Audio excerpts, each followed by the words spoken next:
is a Monday. That means we're back with another week of Weather Weenies. Ryan Breton, Alan Holt here with you, and good to have you here. Hope you battled what little rain was out there over the weekend. All right. I felt like overall you could get away with what you needed to do, just dodging raindrops. I felt like I may have oversold Sunday's rain. I thought it would be a little more impressive. I mean, like you said, Bangor, it was not that nice of a day, but Southern Maine, we had some passing showers, but it wasn't steady. No, I actually might be able, it was just strange how the day kind of played out. Let me see if I can pull up the high temperatures from yesterday. Really nice in the morning. Yeah, Southern Maine, it was really nice through about 1 o'clock. And this map will tell the story. Yeah. It was like Lewiston South. You had a decent morning, and then there was this slow-moving line of showers that set up from Freiburg to Augusta that very slowly moved into Southern Maine. But Eastern and Northern Maine, it was cloudier, a little damper. But even there, it wasn't awful. But it goes to show this time of the year how strong the sun is. If you even just get a little bit of it, that's what can happen. I mean, and it did rain both days. It's just, it just wasn't bad. The timing of it played out and everything. I just thought the coverage, I thought there'd be a little more with respect to how many people were getting it simultaneously on Sunday. Yeah. That's it. That would be my only gripe about the forecast. And then it's another Monday and back to another good one, huh? Well, we're only at 3 in a row, probably. I haven't checked. Should I? I think it's 3. Okay. Since Memorial Day weekend. Okay. That's when it started.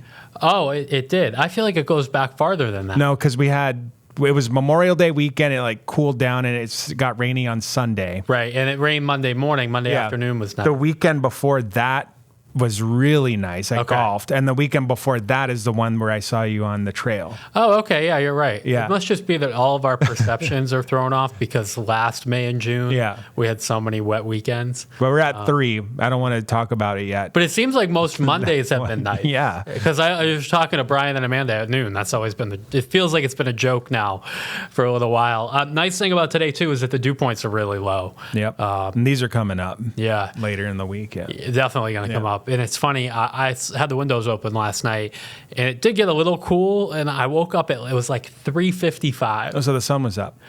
And that's exactly it. So I was like, you know what? I wonder if I can see a little daylight. Yep. And I went to the window, and it was glowing twilight. in the horizon. Jeez, man, it's amazing. It really, you get like 4 hours of darkness. Right. Yeah. Back when I used to work weekend mornings, and it was when I lived walking distance to the station, I would always walk in the summertime in June and July, because coming in at 3:30, 3:40, you could at least see some light, like glowing. Yeah, So, it's amazing how early it starts getting light. Yeah. And our earliest sunrises are coming up pretty soon. They're before it's all 5. Offset. Yeah. Oh, yeah. And it's offset from the latest sunsets, which are in early July, late June, early July. So, big area of high pressure. Right now we're on the dry, sunny side of it. But as Alan mentioned, we're going to get into a muggier flow during the middle of the week. And this is kind of how it probably trends. We're going to have dew points that get up into the 60s. And there probably are some places on Wednesday in western Maine and New Hampshire where it gets into the mid and upper 60s. But just as a general guide, it's probably something like this. Yeah, Thursday. That's tangible. You're going to feel it Thursday. You probably won't want the windows open overnight, like Tuesday into Wednesday. Like tonight may be the last one. I think for tonight a while you're okay. It's really comfortable. Yeah. But after that, if you have them open, it's like things start feeling damp. Definitely. Like a sheet. Yeah. You're going to feel your couch. Yeah. Yeah. We got a beauty on the way Tuesday. It's just going to be warmer. Lots of sunshine. It's a little bit more of a westerly breeze. Today we had a little sea breeze that kicked up. So should hit the 80s even on the coastline, and probably some upper 80s inland, and not that humid yet. Still pretty comfortable. Yeah, tomorrow looks good. So voting, I would be putting sunscreen on if you're going to be heading out to a place where you're going to be outside for... Yeah, and if they're like poll workers or people like holding signs, they're going to be for warm. For sure, put sunscreen on, though, because you will get roasted tomorrow. Yeah, put sunscreen on. Yeah. Then for Wednesday, it's going to be probably partly sunny. There may be a little bit more cloud cover. It's muggier on Wednesday, but I'm not quite sure how many showers and storms will form. It seems to me at the coast with an onshore wind Wednesday and Thursday, the rain chances are somewhat lower. It's probably more likely to be inland that we get a few pop-up storms.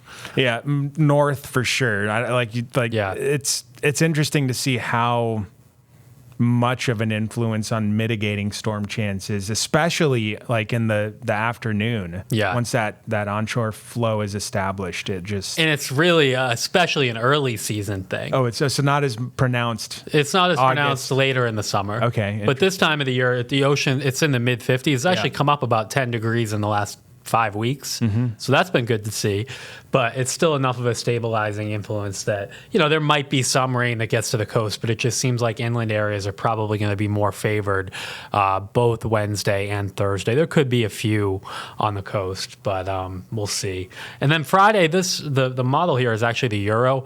I'm not sure there's that much rain on Friday because we may have a lot of clouds. And again, it's kind of a cooler, muggy onshore flow.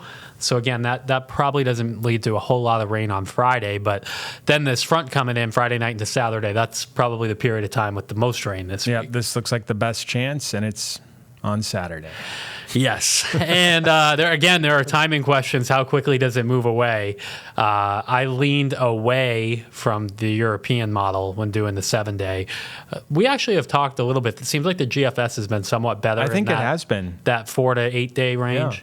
Yeah. The Euro is slower with this front, which would mean it's warmer and more humid on Sunday too, but also there could be some pop-up showers and storms on Sunday if that were to happen. But right now we're going to lean in the direction that this moves through, and most of the rain is on Saturday if you get it. Mm-hmm. So. And in the morning maybe too. Right. If it plays out the way the model depicts today. Yes. That would be nice. That would be, where yeah. you can just get it out of the way, then you got the weekend to enjoy. But the coast is probably considerably cooler, like maybe like a 5 to 8 degree difference once you get that onshore flow Thursday, Friday, and maybe Saturday. But it's not like it's probably not going to be a chilly flow. It might be like a muggy feel with the breeze off the ocean. I thought Saturday was kind of like that. Yeah. Where it warmed up a little bit, and then the sea breeze onshore flow kicked in, and by late morning, early afternoon, it was like cooling down significantly. And that seems to be the case, like you said, when you're right on a coastal adjacent Definitely. spot. Yeah. I know this is looking way back, but Friday was beautiful. I'm trying to remember. You had to work. I had Friday off where I worked Sunday night of last week. Yeah. But Friday was it was beautiful. Oh, yeah, it was. Dana had a picnic or something on the East Prom. Yeah, I was there. Well, it was actually for our old anchor, Chloe. Okay. It was her birthday. I didn't know how much info we wanted to divulge. Yeah, no. People, I'm sure longtime viewers know Chloe. It was her birthday, so a bunch of us got together Friday evening on the Eastern Prom. Yeah. And there for a couple hours, and it was really nice. Yeah. Were you getting hit with sun, or was it at that point it was hill? setting, and it got cool. I think I left at about 8:45. It was getting cool. Y'all were out there that late? Oh, yeah. Oh, a couple man. hours. Just Wow. hanging out. They Yeah. had cake and everything. It was, Just on the lawn? yeah, just on the lawn. There were a lot of people How there. steep was it? Were you on Well, I brought a beach chair. Okay. And I had to orient it so that so you weren't it could hold up. You weren't facing west. I was from where I was sitting. Everybody else is facing the ocean. You were really leaning back then. Oh, yeah. Oh, man. Yeah. A gust of wind, and there you go, your feet. Right. Yeah. But yeah, Friday evening was amazing. Yeah. It was real nice. That's something that we were all saying, like, oh, we should hang out here more often. Like, we were all It's a nice spot. And it's always nice to be, like, somewhere where you're not in a bar or a restaurant where, there's other people interrupting you. Yeah. Just no phones, good conversation, all that stuff. And it's just comfy out, too. All right. Well, all right, weather-weenies at newscentermaine.com. We haven't had a question that I've seen in the last day or two. But enjoy the sunshine, enjoy the warmth, and then we'll keep you posted on how things pan out for the weekend. Sounds good. We'll see you later.